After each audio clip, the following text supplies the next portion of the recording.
Kung bago ka sa channel ko, huwag niyong kalimutan mag-click ng subscribe and the notification bell to update new videos. Thanks!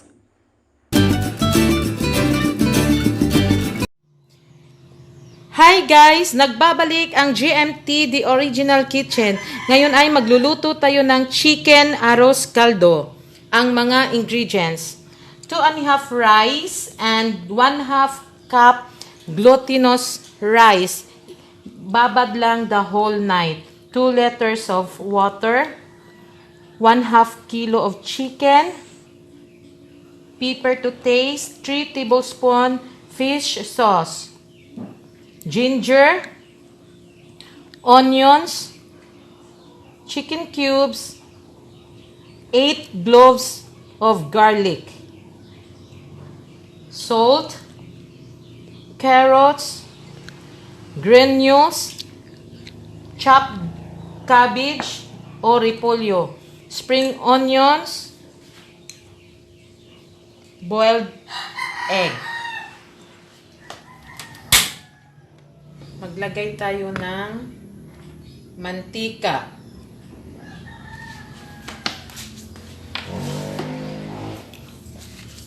Medium heat lang ang ating apoy.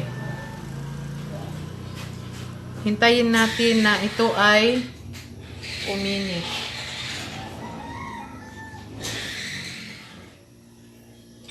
Ilagay natin ang ating bawang. Kalahati lang. I-toast lang natin to at pahinaan ang ating apoy hanggang sa maging fried siya. Gagawa tayo ng fried garlic para sa at patayin apoy.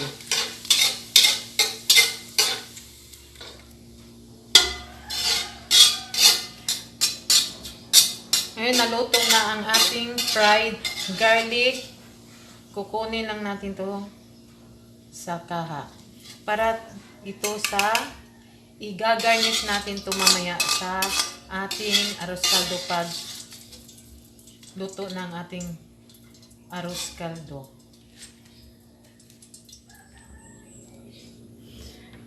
I-on ulit natin yung apoy. Yung gagamitin natin na mantika, yun pa rin ang gagamitin natin sa paggisa. Ngayon ay, umpisahan na natin magluto ng ating arroz caldo. Bawang.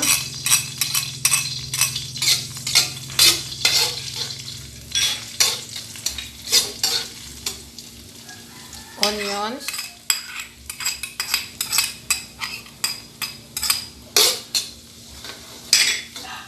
Medium heat lang siya para hindi masunog ang ating mga sangkap. Ang luya, haluin lang.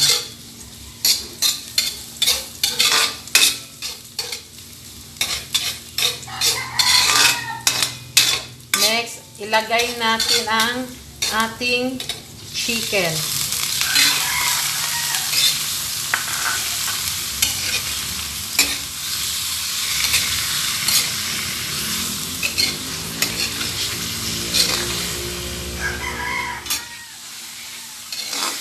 Haluin lang natin. Hintayin natin na yung chicken para mag light brown na siya. Haluin lang. Para yung chicken lumabas yung amoy sa luya natin. Yung aroma sa luya at yung chicken magiging light brown. Ayan, nag-umpisa na light brown yung chicken natin.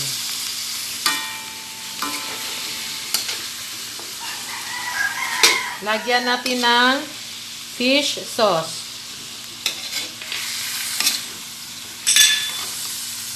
Pepper. At haluin.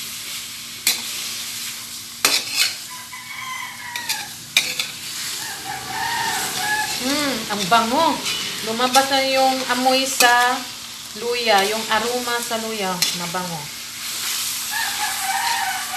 Isunod natin ang rice na may halong glutinous rice.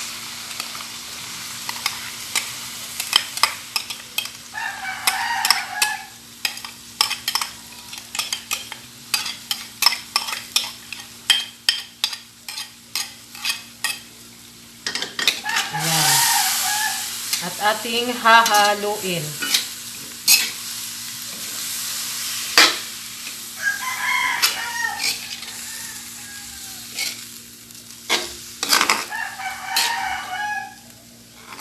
Yan, haluin natin ulit.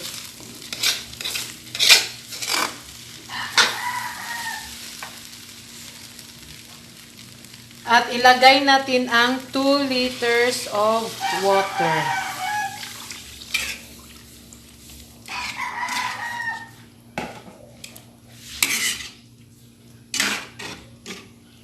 Haluin lang.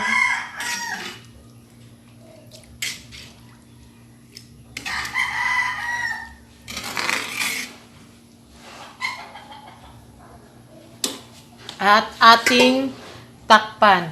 Hintayin natin kumulo. Ito. Ngayon ay ating titignan kung ito ay kumulo na. Ayan. Kumulo na. Haluin lang natin. Para hindi siya masunog sa ilalim. Bilis lang kasi siya masunog pag merong halong malagkit na bigas. Kaya haluin lang natin para hindi siya masunog.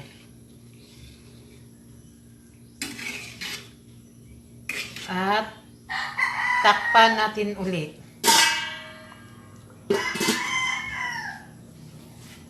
After 20 minutes ay ating titignan ulit ang ating niluto. Ayan. Makikita po natin na yung bigas medyo lumambot na siya. Ayan. Ito na yon. Ilagay na natin yung carrots.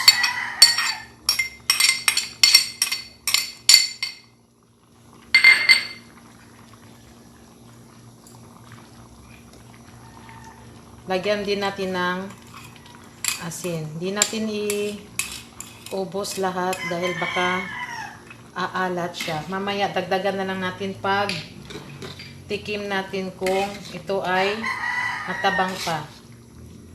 At pwede rin kayo magdagdag ng tubig pag tingin nyo na kunti na lang ang sabaw, tuyo na yung niluto nyo. Pwede nyo na din dagdagan ng water. Haluin lang natin at ating takpan uli.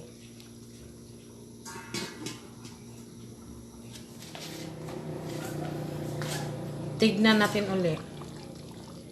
At haluin.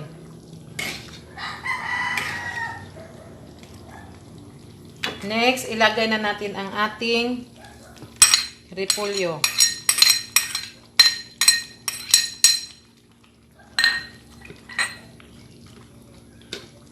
Chicken cubes.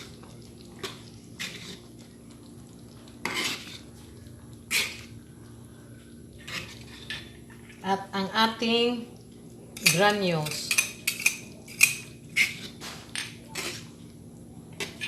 Haluin lang natin.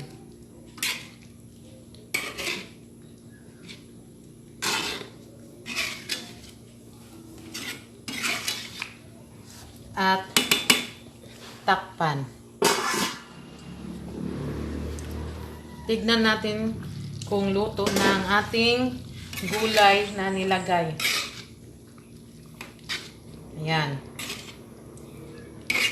Tignan nyo guys. Diba luto na yung carrots and cabbage. Ito pala, request ito ng mga anak ko na magpaluto ng arroz caldo. Dahil nung nandoon pa kami sa Maynila, ito po yung isa sa mga best seller namin nung nagtitinda pa kami sa Maynila bago kami umuwi dito sa Cebu. Ilagay na natin yung spring onions. Magtira tayo para pang garnish natin mamaya.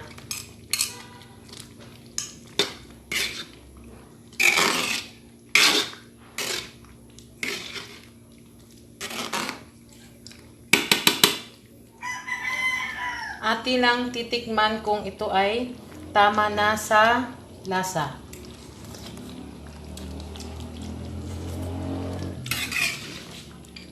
Magdagdag tayo ng asin. Depende na sa inyo guys kung kayo ay mahilig sa maalat o tama-tama lang. Kayo na mag-adjust sa asin na ilalagay nyo sa panimpla na gusto nyong ilagay.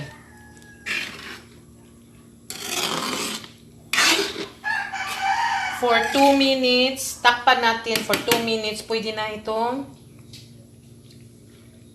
patayin ang apoy at ito ay luto na. Balikan natin to ng 2 minutes. After 2 minutes, ating bubuksan ulit. Haluin lang bago patayin natin ang ating apoy. Ayan. Sarap na guys. Wow. Ito na oh. At pwede na nating patayin ang ating apoy.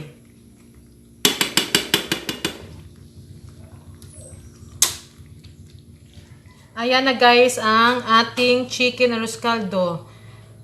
Tapos lagyan natin ng egg.